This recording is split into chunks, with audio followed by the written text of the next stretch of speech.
जनता party के नेता, RSS के लोग उस मंदिर के अंदर जाते हैं और गंगा जल छिड़ककर उसको पवित्र करने की बात करते हैं। उसकी औकात बताती है कि आप भले ही कुछ बन गए हो, संविधान ने आपको ताकत दे दी हो, लेकिन हमारी नजरों में आप दलित हो। दिमाग के अंदर जो हमारी औकात है वो औकात है या बाबा साहब भीमराव अंबेडकर ने जो संविधान के तहत हमें औकात दी है वो हमारी औकात है। पहली बार किसी दलित व्यक्ति को नेता प्रतिपक्ष बनाकर मुझे सम्मान देने का काम किया। आजादी की लड़ाई लड़ने के बाद में बाबा साहब अंबेडकर के संविधान को अंगीकृत करते हुए इस देश को यहां तक लेकर आने का काम किया।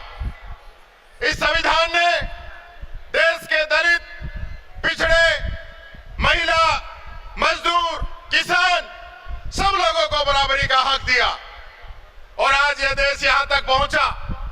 लेकिन मैं कहना चाहूंगा, इस देश की संविधान की जो खूबसूरती थी, जिस संविधान की वजह से आज जो लोग सत्ता के अंदर आके बैठ गए, उन लोगों की मानसिकता आज भी वैसी की वैसी है जैसी आजादी से पहले थी। साथियों, मैं जिक्र करना चाहूंगा, मेरे साथ स्वयं के साथ जो एक घटना घटी।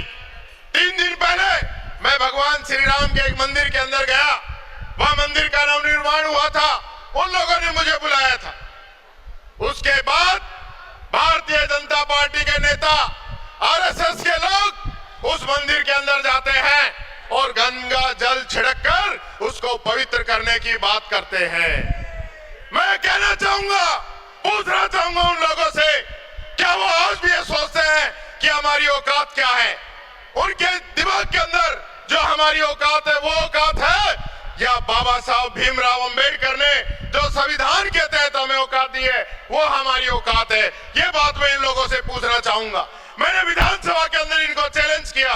मैंने कहा कि आरएसएस के अंदर अगर हिम्मत है तो वो अपना 100वां वर्ष मना रही है, वो ये तय करे कि हम इस देश से छुआछूत को मिटाने का अभियान चलाएंगे।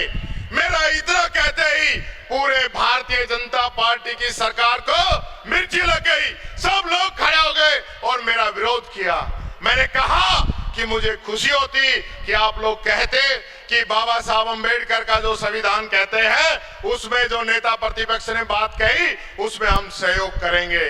तो साथियों, ये अंतर है उस पार्टी की विचारधारा में और इस पार्टी की विचारधारा में। एक तरफ कांग्रेस पार्टी है जिसने राजस्थान के अंदर 75 वर्षों में पहली बार किसी दलित व्यक्ति को नेता प्रतिपक्ष बनाकर मुझे सम्मान देने का काम किया, और दूसरी तरफ वो पार्टी है भारतीय जनता पार्टी जो नेता प्रतिपक्ष को उसकी औकात बताती है कि आप भले ही कुछ बन गए हो, संविधान ने आपको ताकत दे दी हो, लेकिन हमारी नजरों में आप दलित हो और हमारे जाने से मंदिर अपवित्र हो रहे हैं और उस पे लोग गंगा जल छिड़कते हैं। ये कांग्रेस पार्टी है जिसका आज राष्ट्रीय अध्यक्ष मल्लिकार्जुन खड़गे साहब है, जो दलितों को कितना मान सम्मान दिया है इस कांग्रेस पार्टी ने दिया है। इसलिए साथियों, मैं कहना चाहूंगा, वो लोग जो बाबा साहब अम्बेडकर के संविधान को कमजोर करना चाहते